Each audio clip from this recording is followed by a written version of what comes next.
Oke dok, berarti gini dok. Ada pertanyaan gini dok. Gimana dokter itu bisa menentukan jenis obat yang masuk ke pasien? Karena kita tahu sendiri ya, namanya kanker misalnya kanker payudara, kanker nasofaring, itu kan obatnya kan bermacam-macam. Tapi gimana cara dokter tuh menentukan, oh si pasien A harus pakai obat ini? Itu gimana cara dok? Oke, itu sebenarnya pelajaran yang sangat perlu ilmu yang sangat mendalam. Jadi intinya gini deh, pokoknya pasien datang, dok aku ada benjolan nih, gitu di leher, gitu kan. Benjolan di leher tuh bisa macam-macam, gitu. Mulai dari yang cuman sekedar pembesaran kelenjar getah bening gara-gara sakit batuk pilek sampai kanker kan. Iya. Nah itu ya kita mesti lihat dulu pertama. Mesti tahu dulu ini apa sih benjolannya, isinya apa sih nih kalau ini getah bening gitu kan. Maka itu kan perlu biopsi. Oke. Nah itu jangan takut tuh, kayaknya biopsi deh Bu gitu. Jangan, oh no, jangan no. Banyak yang takut ya. Iya langsung oke, siap, pasrah aja biopsi gitu kan. Nanti dari biopsi kan kelihatan tuh isinya apa, jenisnya kankernya kalau itu kanker atau bukan nomor satu itu kan. Ya. Kalau itu kanker, nah, ini kanker dari mana gitu kan? Ya, Dicek dulu. Dicek dulu, bisa aja ketemunya di leher, ternyata kankernya di nasofaring, ya kan? Ketemunya di leher, taunya limfoma, kanker darah, kan beda tuh. Beda. Ya, limfoma mana nasofaring sudah jauh banget. Berarti kan obatnya beda. Iya kan, kalau nasofaring. Jadi nggak nembak langsung. Oh ini kanker kelenjar getah bening nih langsung kasih obat gini. Nggak seperti itu ya. Nggak seperti itu. Kalau seperti itu ya tadi dikira nasofaring, soalnya limfoma dikasih obat itu hilang sedikit, tahu-tahu gede lagi gitu kan. Pasiennya udah keburu kena efek samping. Oh jadi ya pengobatannya kan? makin susah. Nah atau nasofaring dikasih obat limfoma ya nggak hilang-hilang. Gitu kan, hilang waktu kita gitu, pasiennya kena efek samping lagi, nggak kasihan kan efek sampingnya itu. Efek sampingnya yang ini ya. Terus gimana sih dok cara kerja obat kemo tuh ke pasien? Karena kan kalau kita lihat ya, kalau beberapa pasien ada yang rambutnya rontok, ada yang kehilangan nafsu makan. Sebenarnya cara kerja obat itu tuh gimana sampai bisa bikin kayak begitu? Oke, jadi yang paling simple itu adalah si obat kemo itu dia selalu tertarik ke sel-sel yang rajin membelah gitu. Rajin membelah. Misalnya apa sih yang rajin membelah? Sel-sel kulit, ya kan, sel-sel saluran cerna itu kan tiap kali ada gangguan tuh selalu kayak di dalam saluran cerna kita deh. Itu kan kalau ada yang kena asam lambung atau apa kan rusak tuh selnya, nah kan dia langsung ganti lagi yang baru. Nah itu bisa terganggu tuh sama obat kemo, makanya jadi mual gitu. Nah kalau di rambut gimana? Akar rambut yang kena. Rambut kita kan tumbuh tiap hari, nah itu karena dia aktif, obat kemo masuk situ jadinya rontok gitu. Jadi intinya kayak sel-sel yang istilah membelah diri dengan cepat, regenerasi cepat pasti diserang duluan. Nah itu bahasa kerennya gitu. Oh, bahasa keren ya. Tapi kenapa maksudnya itu dipakai buat mengobati kanker, Pak? Jadi kanker itu sebenarnya kayak gimana dok? Apakah sama dengan sel-sel yang kayak membelah diri cepat atau gimana dok?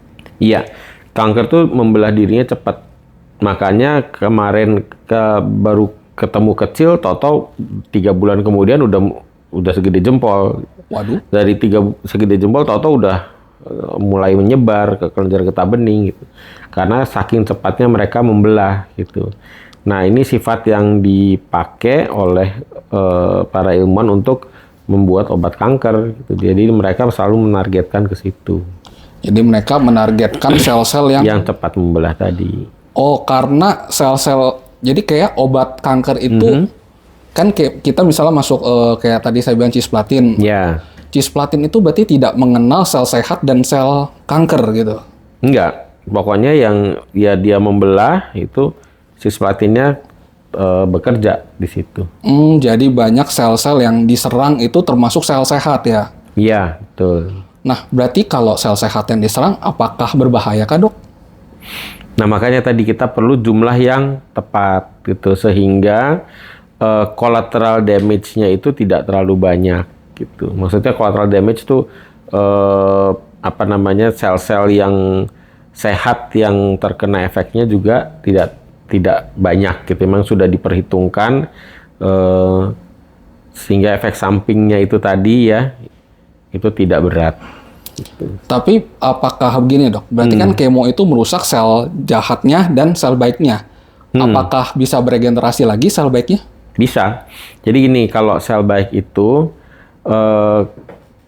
jadi dia akan membelah tuh hanya kalau diperlukan aja.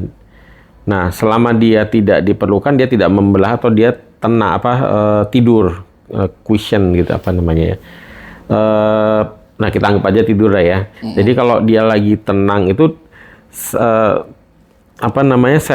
obat kemo itu nggak masuk, gitu, tidak akan terpakai gitu, sehingga nanti akan dibuang sendiri. Nah, tetapi kalau sel sehat dia perlu membelah, dia akan si obat kemonya tadi akan masuk dan berikatan pada DNA-nya sehingga sel tersebut gagal membelah gitu.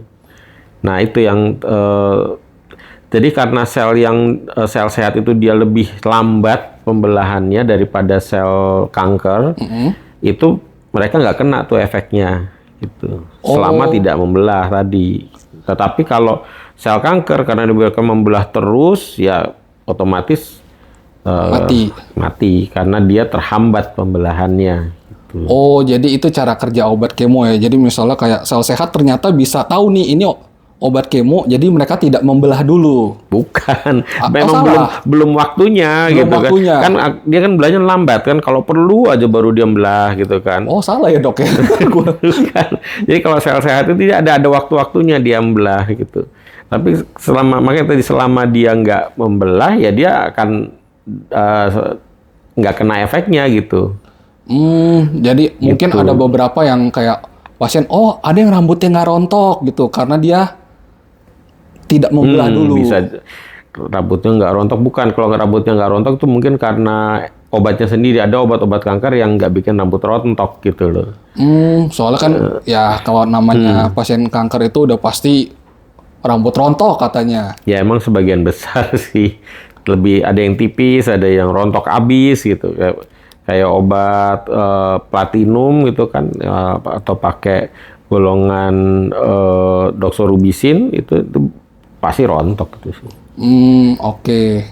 Gitu. Tapi ada juga yang enggak.